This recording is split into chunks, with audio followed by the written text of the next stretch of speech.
nous voici à la clôture d'une série d'activités que nous avons réalisées, pas seulement à Port-au-Prince, la capitale, mais aussi dans les différentes villes du pays, surtout les chefs-lieux des offices régionaux d'eau potable et d'assainissement, OREPA. Et très bientôt, nous allons avoir dès demain la foire régionale au niveau du Sud, organisée par l'Office régional d'eau potable et d'assainissement pour le Sud. Nous avons eu plusieurs échanges entre nous et nous sommes très contents d'avoir occupé du 9 mars jusqu'à date et peut-être bientôt jusqu'au 27 mars l'espace public, tout au moins dans le sens positif du thème. Parce qu'on occupe trop l'espace public pour parler des choses qui nous divisent, mais il faut prioriser ce qui nous unissent. L'eau. Le corps humain est composé d'environ 80% de liquide et il faut garantir la durabilité, la pérennité quand même de ce liquide précieux. Et puis pour le faire, il faut tout au moins un plan stratégique global autour du secteur. Et au cours des différentes séances, au cours des différents ateliers, au cours des différents échanges que nous avons eus autour de la problématique du secteur de l'eau potable et de l'assainissement, eh bien, nous avons pu faire sortir environ 14 actions prioritaires liées à la revue sectorielle conjointe. Il y a 9 entités ministérielles, 9 ministères qui sont activement impliqués dans la conjugaison de nos efforts pour garantir d'abord la pérennité, la durabilité des ressources hydriques en Haïti, mais aussi faire en sorte que vraiment nous arrivions à augmenter la production de l'eau potable à travers la gestion des eaux de surface. Nous avons demandé au ministre de tutelle, l'ingénieur Rosemont Poidel, de faire en sorte que ces actions prioritaires de la revue sectorielle conjointe, avec la participation active des différents ministères concernés, eh bien, puissent avoir presque une force de loi.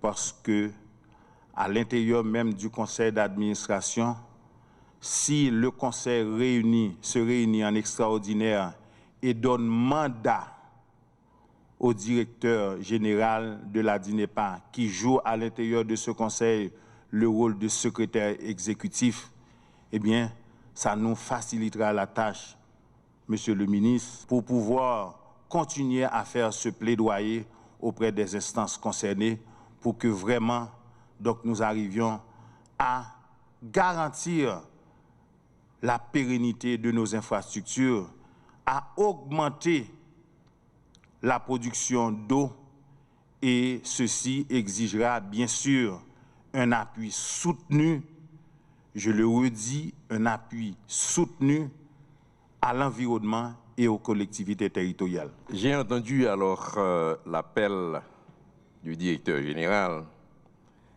Je dois lui dire que nous allons faire développer tous les efforts possibles pour rendre cet objectif réalisable dans le temps qu'il faut, pourvu que ça fasse marcher un petit peu plus les projets de DINEPA. Pendant 3 jours, du 22 au 24 mars, se sont déroulés et déroulent encore, ici au Caribbean Convention Center, les grandes assises sur la problématique de l'eau et de l'assainissement. Nous sommes dans le jargon de la chose lorsque nous disons première édition du Salon national de l'eau potable et de l'assainissement. Laissez-moi en tout premier lieu saluer l'esprit de cette louable initiative, car rien n'est plus prometteur pour l'avenir que de s'arrêter un instant pour évaluer, se rendre compte, prendre l'enseignement, d'attaquer ou d'affronter le futur guidé par les plus belles perspectives. En 2009, la Direction nationale de l'eau potable et l'assainissement, organisme autonome, a une mission: exécuter la politique de l'État dans le secteur de l'eau potable et de l'assainissement. De manière spécifique, elle exerce la dite mission autour de 3 grands axes. A. Le développement du secteur d'AEPA au niveau national. B. La régulation du secteur. C. Le contrôle des acteurs. La fixation du cadre d'organisation du secteur de l'eau potable et de l'assainissement dans la perspective de son fonctionnement, l'amélioration, l'efficience, l'efficacité et l'équité dans la prestation des services fournis s'analyse comme les objectifs majeurs de la DINEPA. 13 ans après la première édition du Salon de l'eau potable est organisée, la direction de la DINEPA, le directeur de la DINEPA, M. Guito Edouard, le 22 mars, a fait un état des lieux que l'on doit considérer comme satisfaisant. Tous les départements portent des traces d'action visibles d'une administration qui exécute conformément à sa mission. Je ne reprendrai pas ici les chiffres qui évoquent cet état de fait. Je me contenterai de dire que beaucoup a été fait. Bonne continuité à la direction de la DINEPA. Le travail accompli mérite appréciation. Le dialogue national et la revue sectorielle ont été lancés le 22 mars avec pour objectif le développement de 2 grands produits, et à savoir une approche concertée pour l'augmentation et la diversification du fonctionnement du secteur EPA. 2. L'élaboration d'un plan stratégique sectoriel global pour les 10 prochaines années en y intégrant les autres secteurs transversaux au contexte du gouvernement, dont un objectif d'alignement. Ce jour-ci, la DINEPA présentera aux bailleurs, PTF, et aux décideurs politiques et financiers et administratifs la liste des actions prioritaires assorties et qui devront intégrer le plan global.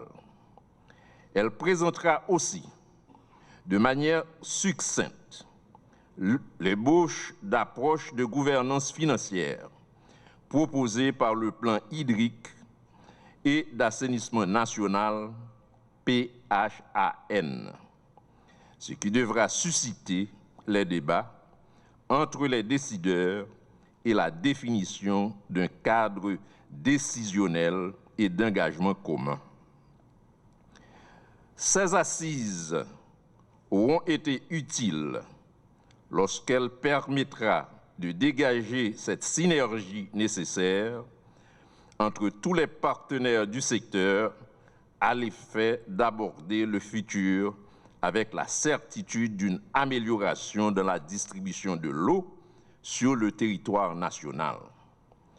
C'est le temps aussi d'évoquer la valeur de la solidarité dans l'atteinte des objectifs pour 2030. Une maison, une connexion d'eau pour un service d'assainissement intégré.